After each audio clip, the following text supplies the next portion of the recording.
Hey everybody, good afternoon. Hope everything's going well for you. Everything's going well for me as far as things go, I guess. It's been a long time. Um, had a lot of things happening with Crypticon and that sort of thing. Got to meet some wonderful people, especially Fiona Dorff, who was absolutely hilarious and an incredible lady. And my favorite person to have met there was, of course, Dana DiLorenzo, who got into it with Ashy Slashy. But if you have a chance to meet her and enjoyed Ash versus Evil Dead or Beth on the CBS Executive, um, check check out whatever convention she's going to be close to you. She's an incredible person, very sweet. Spends a lot of time with each fan and just a wonderful person. So, a movie that I want to talk about real quick is on Shudder at the moment, called The Sadness. If you haven't checked this out, it's not for the squeamish, and it's certainly not for, uh, I guess, I don't want to say the moral majority, but there are some questionable things. Certainly not like Serbian film, which I absolutely detest. I'm sorry, I can't support any film or talk positively about any film that deals with baby rape or incest or rape in any way and murder by that, you know, really for no reason. To me, it says a lot when I see people say, and that's my rant part, I guess, is when I see people say, "Oh, it's the greatest film ever."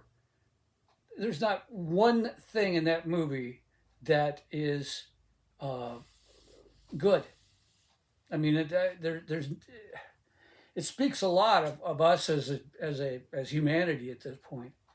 Um, in the case of The Sadness, you're talking about something that's probably sort of like a zombie type infection that goes on, and yes, there's some very, I don't want to say questionable, but sexually offensive, possibly things that happen. But considering how we've come out of COVID, I mean, you don't see things like you see in Serbian film, which is just again, I'm very much against censorship. However, I do think that because there's a fine line between what should be legal and what should not be legal, and in my opinion, if that's going to go into put that in Serbian film into the black hole that you have to go and investigate to find, so be it. Because it shouldn't be on a shelf somewhere. It shouldn't be available, say on eBay, where younger people can get to it. Um, I don't believe that video games and so forth causes things as they are. Either you're good or you're bad, and a lot of that comes from your upbringing. Anyway, that part of the rant done. Sadness is as far as FX go, probably one of the top notch uh, films in a long time that I've seen that just was made me queasy per se. And if you have Shudder, you can watch it for free. It's available in the U.S. or I shouldn't say in the U.S. should I? From Raven Banner, which actually it's Canadian, and it might take you a while to get it. Most of the usual outlets that you would see, such as Diabolic, so forth, are sold out. It has been because people were chomping at the bit to get this before it was available here. There's also a limited edition steelbook that's only available in Germany. You can find that on like eBay for 70 or 80 bucks. And there was a limited edition media book, which I'm big into media books. And you won't find this at this point. This isn't available on anywhere. Nobody has these copies except Germany itself. Check out some of the DVD places in Germany. They still have some copies. Otherwise, you're talking somewhere in the $100 bracket. Um, that, and it's a 4K version, I might add.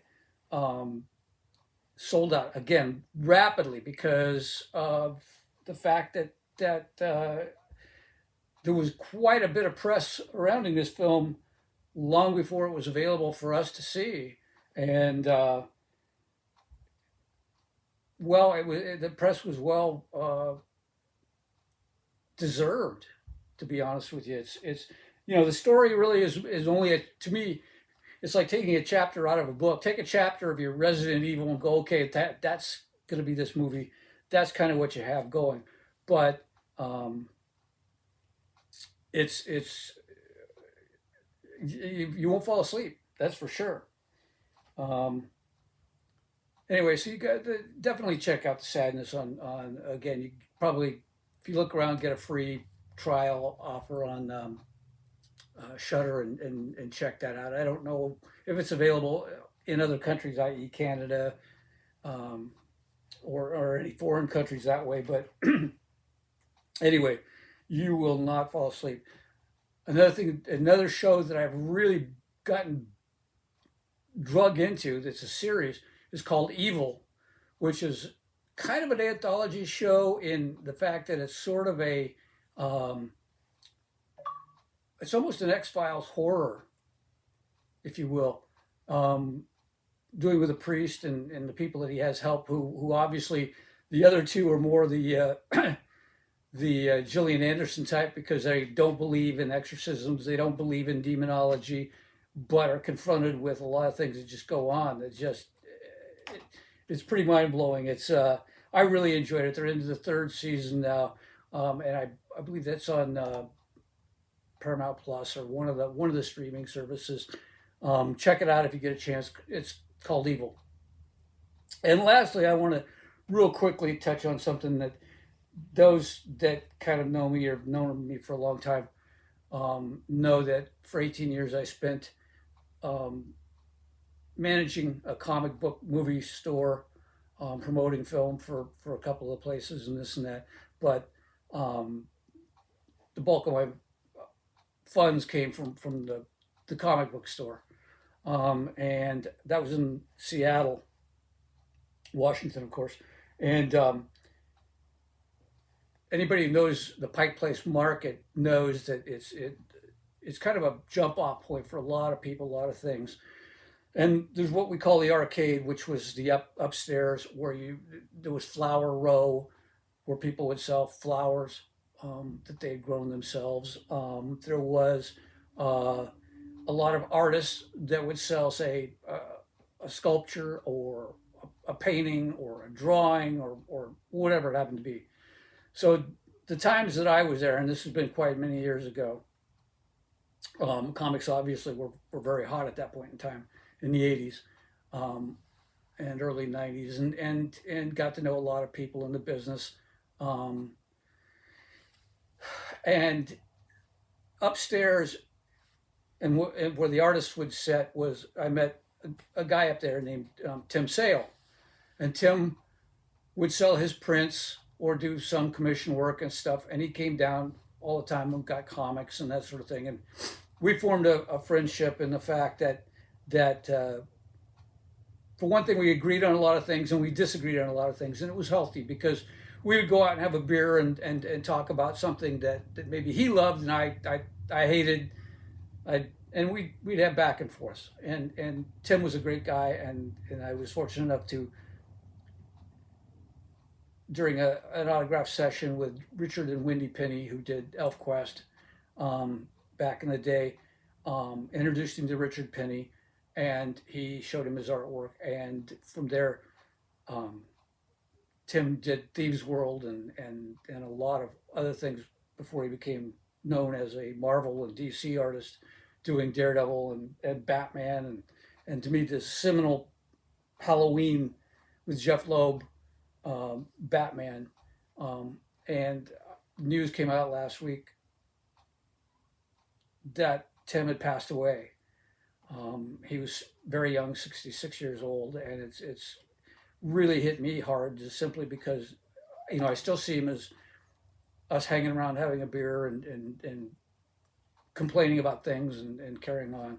Um, I feel really bad that I kind of lost touch with him in the last, I don't know, 6, 7 years since I no longer live in Seattle.